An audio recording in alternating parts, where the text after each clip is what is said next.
네, 여러분 안녕하십니까. 이슈탱크 플러스 시간입니다. 오늘 이탱 플러스 시간에는 신천지와 대구시의 2020년 당시 신천지발 대규모 코로나 집단 감염 사태로 시작이 된 소송전을 이 얘기를 해보려고 하는데요. 이 소송전은 사실상 마무리가 됐습니다. 최근 이제 기사화가 됐습니다만 3년여 만에 양측 간의 화해로 일단락이 됐다는 것인데 이 내용을 좀 더 자세히 다뤄보고 대구시는 왜 이 재판부의 화해 권고를 수용하게 된 것일까? 그 맥락을 좀 짚어보도록 하겠습니다. 김종욱 전 청와대 행정관과 함께하도록 하겠습니다. 어서 오십시오. 네, 안녕하세요. 예. 이게 예전에도 저희가 스픽스에서 한번 같이 이 신천지가 약 10만 명을 모아서 대구 스테디움에서 그때 집단으로 한번 대규모 모임을 가진 적이 있어요. 이제 이걸 대구시가 허락해줬다는 내용.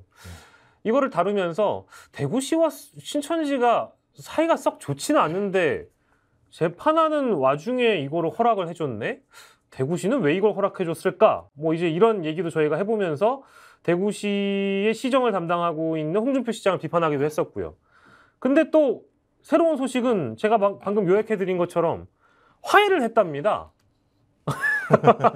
이게 1,000억 원의 손해배상 소송이거든요, 사실. 그러니까 즉 신천지로 인해서 대규모의 집단 감염 사태가 대구시에 발생했기 때문에 대구 시민에게 피해를 줬고 이것에 대해서 민사소송을 제기를 한 것입니다. 이게 1,000억 원 상당이어서 이렇게 흘러갈 줄 몰랐는데 어쨌든 화해 공고를 받아들였습니다. 예. 배경을 어떻게 이해를 해야 될까요? 일단 뭐 그 얘기 전에 참 21세기가 됐는데 오히려 우리 사회는 이 소위 말해서 이제 종교, 예. 이제 이게 이제 이 종교가 이제 이단인지 아닌지에 대한 논쟁은 분명히 있습니다만, 신천지에 대해서. 예, 그러니까 이제 무속 이런 것들이 오히려 더 정치와 밀접하게 결합되는 양상들을 보이고 있다는 모습은 매우 안타깝다는 생각이 들고요. 네. 또 그다음에 이 문제가 또 이제 홍준표 대구시장과 연결이 되잖아요. 예. 이것도 좀 유사한 것 같아요. 그러니까 국민들이 어떤 외부적인 또 자연적인 문제 때문에 공포를 느끼고 두려움을 느끼는 문제였었잖아요. 이제 예. 이 사건은 저희 코로나19라고 하는 집단 감염에 대한 그래서 이제 대구발로 시작이 됐었고 국민들이 그 당시 논쟁이 많았잖아요. 대구를 갖다가 원천 봉쇄해야 된다니 별의별 얘기가 다 나왔던 상황인 것처럼 엄청난 공포를 느꼈던 어떤 이런 문제와 관련해서 거기에 가장 배우로서 신천지가 얘기가 됐던 거고. 네네네. 또 이제 홍준표 시장 최근에 또 수해 문제와 관련해서도 네네네. 또 국민들이 공포와 두려움을 느끼고 있는데 본인은 골프 치러 갔던 측면들이 있는 거기 때문에 좀 유사성이 있긴 합니다만 또 하나의 문제는 이 신천지라는 게 아까 말씀하신 10만 명 정도가 모였다는 거잖아요. 대구 그 운동장에서. 그러니까 그건 뭘 얘기합니까? 엄청난 조직 동원력을 얘기하는 거잖아요. 신천지에. 그죠. 그러니까 10만을 모을 수 있는 조직이라는 게 만만치가 않거든요. 그러니까 아마 제가 볼 때 전광훈 목사도 10만 모으기 쉽지 않을 거예요. 그렇죠. 근데 대구라는 특정한 지역에 10만 명이 모여서 집회를 한다라고 얘기하는 건 엄청난 조직력을 얘기한다. 그럼 탐내시지 않겠어요? 정치하는 입장에서 그런 조직이 있다라고 얘기하는 건 매우 중대한 순간에 자기의 우군으로서 활용할 가능성이 매우 높지요. 높다라는 측면에서 정치적 활용성들이 있는 것 같기도 하고 또 하나는 어떤 형태로든지 대구가 이 신천지 이 문제와 관련해서 좀 매듭을 짓고 싶었던 생각은 있었던 것 같아요. 이 문제를 계속 끌고 나갔을 때 어떤 결과가 나올 수도 알 수 없는 상황이고요. 그런 측면에서 재판부가 제시를 하니 화해 권고를 이 1,000억이라는 돈이 만만치가 않잖아요. 만약에 한쪽으로 일정하게 간다고 그러면 엄청난 돈일 수밖에 없는 것이고 그래서 이제 결론 낸 건 이제 서로 소송 비용만 반반 나누자라는 거잖아요. 네, 각자가 부담하기로. 그러니까 제가 볼 때 그냥 이 정도로 매듭을 짓고 거기에 따르는 이익은 꽤 있을 거 아닙니까?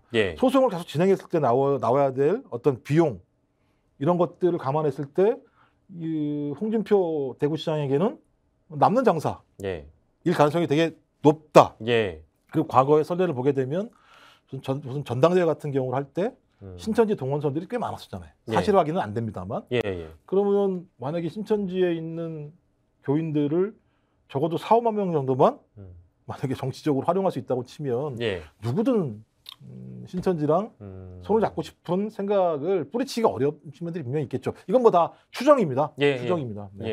정치적으로 활용할 가능성을 열어두고 화해 권고를 받아들인 거 아니냐라고 이제 우리가 단정하기에는 추정의 영역으로만 일단 남겨두고 다만 이 정도의 조직력을 가지고 있는 종교, 우리가 뭐 세력이라는 표현 좀 그렇습니다만 종교 단체는 어떤 정치인이든 탐내 가능성은 있다고 저도 보고요. 사실은 저는 이제 이 1심 선고가 나오고 나서 판단을 할 줄 알았는데 그 전에 이제 뭐 정식 선고 전에 이런 화해 공고를 받아들였다는 게 좀 이례적이라는 생각이 드는데, 일단은 초반에 지난 5월에 기자간담회를 이제 홍준표 대구시장이 가졌었거든요. 그때 뭐라고 일단 첫 반응이 있었는지를 저희가 준비해봤는데 그때 당시에 화면을 잠깐 보고 돌아오겠습니다. 난 소재기한 것 자체가 무리했다고 봅니다. 소재기 자체가 무리한 소송이다. 유일하게 신천지 사람들한테만 치료비를 별도로 받겠다. 그 사람도 대한민국 국민 아닌가요? 그 사람도 대구 시민들 아닌가요? 그래서 소재기 자체가 무리했다. 그래서 판결문 나오는 거 보고 항소 여부 판단하려고. 쓸데없이 질것 뻔히 알면서 대구 시민들한테 세금을 거기다가 변호사 비용도 물어줘야 돼. 네, 이게 이제 법리적으로 봤을 때 또 이제 어쨌든 법조인이시다 보니까 이제 그런 것들도 함께 판단을 하신 것 같아요. 뭐 비용에 대한 문제, 또 세금 이런 걸 언급을 하신 거 보니까 저도 사실 이 부분은 뭐 동의하는 측면이 있습니다. 이제 쓸데없이 질 걸 알면서 소를 제기하는 것 자체는 무리가 있다라는 이제 본인 자체적인 판단인 것인데, 다만 이제 그 내용을 얘기하기 전에 그렇다면 2020년 당시 코로나 당시로 돌아가 보면 신천지가 예를 들면 그때 막 언론들이 다 달려들어가지고 비판하고 심지어 뭐 교주라는 표현은 좀 그렇습니다만 이 신천지의 가장 핵심인 이만희 총회장이 국민께 사과하고, 그럼 잘못한 게 없으면 사과를 왜 했습니까? 이런 생각도 들잖아요. 그러니까 네. 국민들이 받아들이기에는 신천지가 코로나 당시에 제대로 정보를 투명하게 공개를 해주지 않아서 피해를 본 감염자들이 있다라고 국민들은 추정을 하게 만들었었죠, 상황이. 그렇죠. 뭐 자기들끼리 별도로 모여서 비밀리에 소위 예배 같은 거 그렇죠. 보고 이런 게 다 드러났었고, 그때 네네네.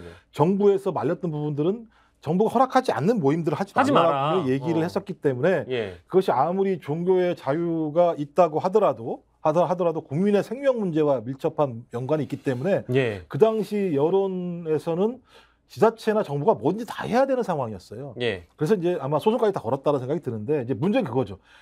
지금까지 보면 대부분 다 어떤 병에 대한 원인 인과관계에 대해서 확증적으로 그것이 이 원인에 의해서 이것이 됐다라고 확증하는 사례들이 많지 않았었기 때문에. 예. 그러니까 예배를 해서 이 예배에서 확산된 것들이 주변으로 확산됐다라고 하는 부분과 관련된 인과관계를 명증하게. 예. 근데 말씀하신 1천억, 그러니까 몇 명이 얼마나 네. 예를 들면 이 사람들 때문에 감염이 됐어. 네. 이런 부분에 대해서 과학적으로, 의학적으로 추정할 수가 없는 측면들이 분명히 있겠죠. 예. 전 그런 측면이 있기 때문에 아마도 홍준표 대구시장이 이런 과정을 봤을 때는 비용은 많이 들어가되 예. 그만큼의 결과가 나오지 않을 거라고 추정했다고 얘기를 합니다만, 그러기에는 제가 볼 땐 그 지금까지 꽤 오랜 시간 끌어왔었잖아요. 예. 예. 그리고 본인이 작년에 6월 달에 된 거니까 예. 1년 넘게 끌어왔던 거잖아요. 본인이 그런 생각이 있었다고 따지면 예. 좀 작년에 이 문제에 대해서 매듭을 졌어야 되는 거죠. 뭐 재판부가 화해 권고가 나오긴 했었습니다만, 네. 쌍방이 예를 들면 합의하면 되는 거 아니에요? 그리고 신천지 10만 명 집회도 허용을 해줬으면 대화를 나눌 수 있는 거잖아요. 서로 조정하면 되는 거잖아요. 예. 근데 그렇지 않고 지금에 와서 갑자기 하고 있는 부분이 있기 때문에 예. 또 다른 또 예를 들면 의혹과 의심을 갖게 되는 측면들이 분명히 있는 거죠. 예. 저는 뭐 그때 바로 나오자마자 이런 일을 했다고 그러면 방금 전에 화면에 봤던 것처럼 홍준표 대구시장 말에 예. 어떤 신뢰성들을 가질 수 있는 측면들이 있지만, 예. 지금까지 계속 이걸 유지해 오다가 갑작스럽게 비용을 얘기한다? 전 그건 좀 제가 볼 때는 말씀하신 것처럼 지금까지 끌어온 걸 따지면 예. 1심 판결 같은 걸 받아보고 난 다음에도 제가 볼 때는 늦지 않다는 판단이 드는데, 예. 1심 판결을 받지 않고 지금 이게 지금 그렇죠. 진행된 거기 정식 때문에, 선고 전에 지금 화해 공고를 수행하고 그래서 있으니까. 그런 것 때문에 저 말에 대한 신뢰성들을 100% 믿을 수 없다라는 예. 측면들에 대한 어떤 많은 사람들의 어떤 이런 문제제기가 있는 거겠죠. 예. 그리고 비단 이게 이제 대구시에서 있었던 일이긴 합니다만, 그렇다고 하더라도 이 신천지의 신도들이 모임을 갖거나 몰래 이제 예배를 갖는 것은 전국 각지에서 일어나는 일이고 대구에 있던 분이 뭐 광주에 갈 수도 있고 뭐 대구에 있던 분이 뭐 강릉에도 갈 수 있기 때문에 이게 전국 이슈로 또 비화되기도 했었거든요. 그렇기 때문에 저는 이거 뭐 대구시 소송 추진단장도 신천지 교인임을 밝히고 취약시설 등에서 근무를 하지 말아야 함에도 불구하고 이를 어기는 바람에 명백한 방역 방해가 있었다. 이제 이렇게 규정을 3년 전엔 했었는데 이제 와서 1심 선고 나오기도 전에 이렇게 결론을 지어버리니까 이건 마치 뭐랄까요?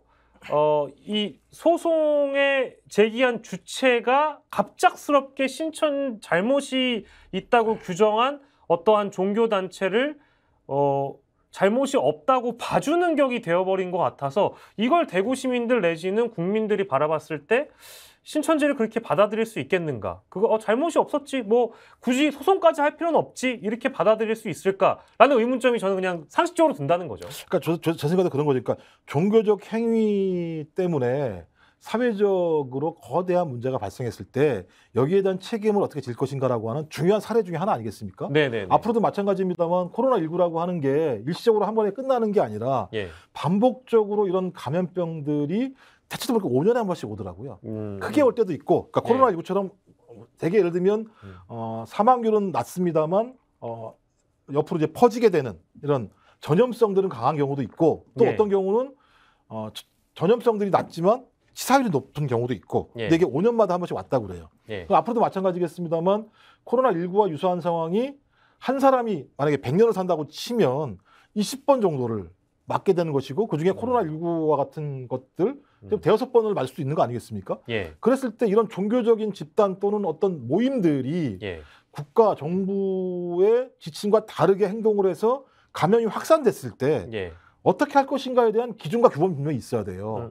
근데 제가 볼 때는 이게 이제 재판, 소송을 통해서 확인되는 거잖아요. 그렇다면 대구시가 저희 변호인단이나 소송 비용만을 얘기할 게 아니라 법원의 1심 판결 정도는 받아서 그 1심 판결 자체가 나름대로 앞으로 기준이 되게 했어야 되는 측면이 분명히 있는 거죠. 안 그렇게 되면 앞으로 이런 일이 벌어지게 되면 또 소송 걸 거예요. 소송 안 걸 거예요? 그럼 그때 가면 다 화해할 겁니까? 그렇죠. 그런 측면에서는 저는 대구시장의 이런 결정 자체가 좀 제가 볼 때 뭔가 예를 들면 좀 개름직한 측면은 분명히 있는 거죠. 그러니까 한 번 정도는 종교적인 집단이 종교 행위를 통해서 사회에 매우 안 좋은 영향을 미쳤다고 얘기하면 그거에 대해서 어떻게 책임져야 될 것인지에 대해서만큼의 어떤 사법적인 기준과 준거를 확인할 수 있었던 것들을 갖다 무화시킨 거잖아요. 저는 그런 측면에서는 조금 더 갔으면 좋을 것 같다. 왜냐하면 1심 이후에 이제 2심 이렇게 시간이 되게 오래 갈 수 있으니까 1심 판결 이후에는 조정할 수 있다고 봐요. 근데 제가 볼 때 1심 판결을 받지 않게 되면 앞으로 또 이런 판결에 대한 판례들을 기다려야 되는 측면이 있고 또 어느 지자체 같은 경우는 또 거기에 또 맞게 이런 비용을 또 낼 수밖에 없는 측면들이 분명히 있잖아요. 전 그래서 이거 참 안 좋은 선례일 수도 있겠다 이런 판단을 좀 하게 됩니다. 이런 부분과 관련해서. 뭐 가정이라는 거를 역사에 할 수는 없겠습니다만 이미 지나간 일이고 저희가 서두에 언급했던 이 10만 명이 모여서 함께 모임을 가졌던 대구 스테디움에서 신천지가 가졌던 행사를 생각을 해보면 그때 저희가 비판했던 이게 만약에 서울시에서 열릴 수 있었겠는가, 부산시에서 열릴 수 있었겠는가, 이게 전국적인 이슈가 되면 어떤 국민이 이거를 찬성하겠는가 이런 비판을 많이 했었잖아요. 근데 만약에 그 모임이나 행사가 개최가 되지 않고 이런 결론이 내려졌다면 뭔가 숙고하는 것처럼 받아들일 수 있었을 텐데 뭔가 행사도 열게 해주고 신천지에게 우호적인 분위기는 조성해주는 것 같으면서도 갑자기 또 이렇게 화해 공고를 수용해버리니까 이거 진짜 봐주기 아닌가라는 생각을 자꾸 할 수밖에 없어서 이건 뭐 어디까지나 저의 의심이고 아니라고 생각하시는 시청자분들도 있을 수도 있겠죠. 근데 다만 3년 전에 코로나 사태가 집단 감염이 있었을 시기에 신천지의 잘못은 하나도 없는 건가? 그건 우리가 한번 다시 복귀해 볼 필요는 있다라고 생각을 합니다. 오늘 이슈 탱크 플러스 시간에서 함께 다뤄봤는데요. 결과적으로는 마무리가 됐습니다. 대구시가 재판부의 화해 권고 전격적으로 수용을 하면서 이 사태가 일단락됐는데요. 여러분들의 생각을 또 댓글로 남겨주시면 저희 제작진들이 또 참고해서 다음 방송에 또 유용하게 사용할 수 있도록 하겠습니다. 저희가 번번이 대구시를 중심으로 해서 일어난 일들을 주제로 많이 삼고 있는데요. 어떤 타겟을 두고 저희가 보도를 하는 것이 아니라 한 번쯤은 짚고 넘어가야 될 문제들을 다루고 있다는 점이라고 저희가 한번 강조를 하도록 하겠습니다. 예, 오늘 이슈탱크 플러스 김종욱 전 청와대 행정관과 함께했습니다. 고생하셨습니다. 네, 감사합니다. 활력 넘치는 도시 베트남 경제 수도 호치민으로 스픽스 가족 여러분을 초대합니다. 천혜의 자연을 즐기며 급속하게 성장하는 베트남을 경험합니다. 철저한 검증을 거쳐 잘 먹고 잘 쉬며 재미있는 경제문화 공부를 곁들입니다. 함께하겠습니다. 평생 기억할 호치민 여행 투어 스픽스 세구미 투어 니타 트래블 베트남.